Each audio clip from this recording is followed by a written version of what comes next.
লজ্জা না পেয়ে পুরুষদের এই তিনটি কাজ করা দরকার। শুক্রাচার্য দৈত্যদের গুরু থাকা সত্ত্বেও তার দেওয়া নীতি বিশ্বের সর্বশ্রেষ্ঠ নীতিগুলির মধ্যে অন্যতম ছিল। এই নীতির অনুসরণ শুধুমাত্র অসুরেরা নয়, দেবতারাও করে থাকতেন। এটা বলা ভুল হবে না আজকের সময় যদি কোনো ব্যক্তি এই নীতিগুলি নিজের জীবনে সঠিকভাবে প্রয়োগ করতে পারে তাহলে তাকে সফল হতে কেউ আটকাতে পারবে না। এই নীতিগুলির মধ্যেই শুক্রাচার্য তিনটি কাজের কথা উল্লেখ করেছেন, যে কাজ করার সময় কখনো লজ্জা করা উচিত নয়। শুনতে একটু অন্যরকম হলেও এটা সত্য। শুক্রাচার্য নিজের নীতিতে এমন কিছু কর্মের কথা বর্ণনা করেছেন যা লজ্জা না পেয়ে করা উচিত। শুক্রাচার্য নিজের নীতির মাধ্যমে কিছু এমন তিনটি জিনিসের কথা বলেছেন যেগুলি স্বীকার করতে অর্থাৎ নিতে কখনো লজ্জা বোধ করতে নেই।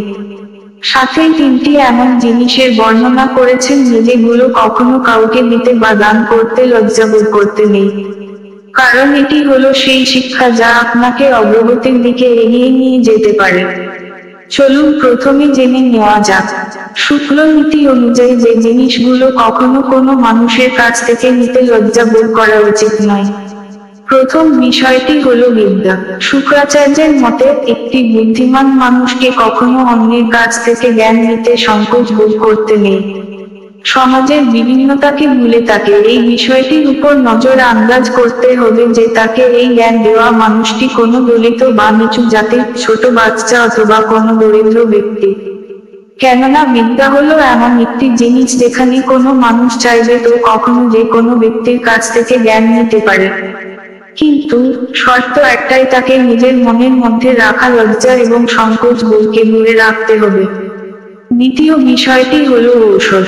বন্ধুরা, শুক্রাচার্য দেবের মতানুসারে যদি কোনো ব্যক্তি রোগাক্রান্ত থাকে সেই রোগের উপচার বা রোগ কিভাবে ঠিক হবে তার উপায় কোনো ডাক্তার বা অন্য কোনো মানুষের কাছ থেকে নিতে দ্বিধাবোধ করা যাবে না।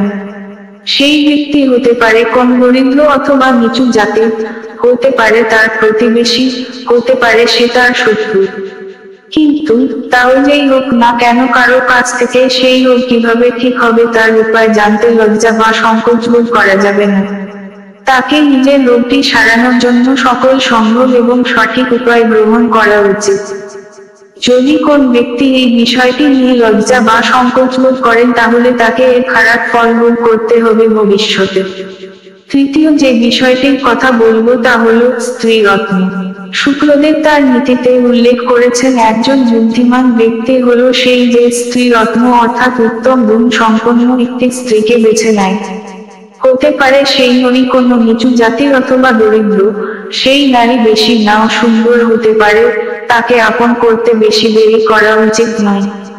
উচ্চ জাতির নারীর সঙ্গে বিবাহ সম্পন্ন করার পর সেই ব্যক্তিকে জীবনভর যা মানসিক কষ্ট ও দুঃখ সহ্য করতে হয়, তার থেকে ভালো ব্যক্তি একটি উত্তম গুণসম্পন্ন নারীকে তার রং ও রূপ নিয়ে বিচার না করে তাকে জীবনসঙ্গিনী হিসেবে বেছে নিন। কেননা বন্ধুরা, আপনারা হয়তো শুনেছেন, একমাত্র স্ত্রীরাই পারে কোনো ঘরকে স্বর্গ অথবা নরক বানাতে। এই ছিল শুক্রাচার্য নীতি অনুযায়ী তিনটি জিনিস বা বিষয় যেগুলিতে নিতে কখনো লজ্জা অথবা সংকোচ বোধ করতে নেই। এবার আপনাদের জানাবো শুক্রাচার্য নীতি অনুযায়ী তিনটি এমন জিনিস যা কখনো অন্যের কাছ থেকে নেওয়া উচিত নয়। প্রথমত, না দিয়ে না নেওয়া, অর্থাৎ কাউকে কিছু না দিয়ে তার থেকে কিছু নেওয়া উচিত নয়। শুক্রাচার্য তার নীতিতে বলেছেন কোনো বুদ্ধিমান ব্যক্তি অন্য কোনো ব্যক্তিকে কিছু না দিয়ে তার থেকে কোনো ছোট থেকে ছোট জিনিসও নেওয়া উচিত নয়। যদি আপনি কারো থেকে কিছু নেন তাহলে বললে তাকে অবশ্যই কিছু দিন। কখনো এমনি এমনি ফ্রিতে কোনো কিছু নেওয়া উচিত নয়, কেননা এটি অনুচিত এবং ভবিষ্যতে এটি খারাপ কোনো বিষয় হওয়ার কারণও হতে পারে। দ্বিতীয়ত, কারো পাপকে অন্য তৃতীয় কোনো ব্যক্তির কাছে না বলা। সেটা কোনো ছোট পাপ হলেও কখনো অন্যের পাপকে নিজের তৃতীয় কোনো ব্যক্তির কাছে বলা উচিত নয়। এর মানে এটা এসেও দাঁড়ালো যে যদি আপনার কাছে কোনো ব্যক্তি তৃতীয় কোনো ব্যক্তির পাপের কথা এসে বলতে শুরু করে তবে তা না শোনা। তৃতীয়ত, বাইরের মহিলা বা অন্যের পত্নী। শুক্লদেবের নীতি অনুযায়ী কোনো বুদ্ধিমান মানুষের অন্য কারো পত্নীকে ধর্ষিত করা উচিত নয়। যতই সেই মহিলা সামনে থেকে এসে হাজারো চেষ্টা করুক না কেন, এরকম স্ত্রী থেকে সর্বদা দূরত্ব বজায় রাখা প্রয়োজন। কেননা চরিত্রহীন স্ত্রীদের নিজের সম্মান ও চরিত্র নিয়ে বেশি মাথা ব্যথা থাকে না। কিন্তু হ্যাঁ, যদি এই কথা সমাজে সবার কাছে ছড়িয়ে যায় তাহলে আপনার অবশ্যই সম্মানহানি ঘটবে। শুধু তাই নয়, ধার্মিক দৃষ্টিকোণ থেকেও এটিকে ঘর পাপ বলে গণ্য করা হয়। এই জন্য যতটা সম্ভব এসব থেকে নিজেকে দূরে রাখুন।